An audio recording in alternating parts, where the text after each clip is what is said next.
আলাইকুম রহমতুল্লাহ। সম্মানিত দর্শক মণ্ডলী, আমার মন আর কি খুবই মর্মাহত যে আজকে মুসলিম সমাজ তারা মসজিদ নিয়েও তারা ফিতনা ছড়াচ্ছে। দেখুন, এখানে একটি মসজিদ তৈরি হচ্ছে, কার্যক্রম চলছে। তো তো আপনারা দেখতে পাচ্ছেন ওখানে তারা কিছু লোক তারা ওখানে আরও একটি মসজিদ করার তারা পরিকল্পনা করতেছে বা উদ্বোধন করছে আর কি।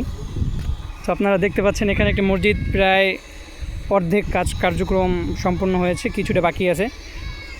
পাশাপাশি মাদ্রাসাও আছে। ইমাম সাহেব যদি কেরাত পড়ে ওখানে শোনা যাবে, মাইক লাগানো দরকার নাই, শুধু যদি মুখে পড়ে একটু আওয়াজ দিয়ে তাহলেই ওখানে তারা সলাত আদায় করতে পারবে না, তাদের সলাতে ডিস্টার্ব হবে। আবার যদি তারা ওখান থেকে কেরাত পড়ে মুখে, তাহলে এখানে মুসল্লিদের সলাতে ডিস্টার্ব হবে।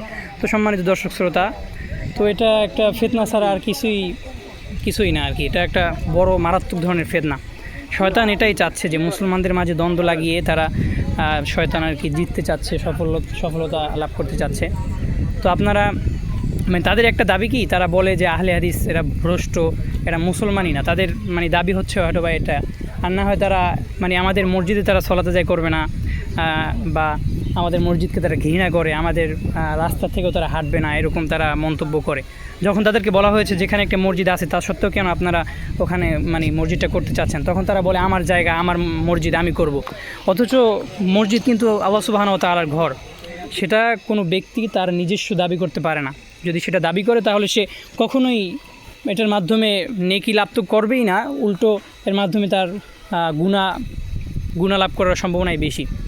কারণ মসজিদ করতে হবে একমাত্র আল্লাহর সন্তুষ্টির জন্য। সেখানে যদি আমরা হিংসা, তারপর এই শত্রুতাবশত পাশাপাশি আরেকটি মসজিদ তৈরি করি, আমরা নিজেরা সমাজে এটা একটা ট্রেন্ডার হয়ে গেছে যে যদি কারোর সাথে বাজাবাজি হয় তো তারা নিজেরা আর একটা মসজিদ করে সেখানে সলাত আদায় করে দেয়। সম্মানিত উপস্থিতি, এটা তো আমাদের রাসূলের সুন্নাহ ছিল না, বা সাহাবায়ে কেরামের তাদের এরকম কোনো স্বভাব ছিল না। তো এটা শয়তানই তাদের মন মানসিকতা হয়তো এরকম করে দিয়েছে।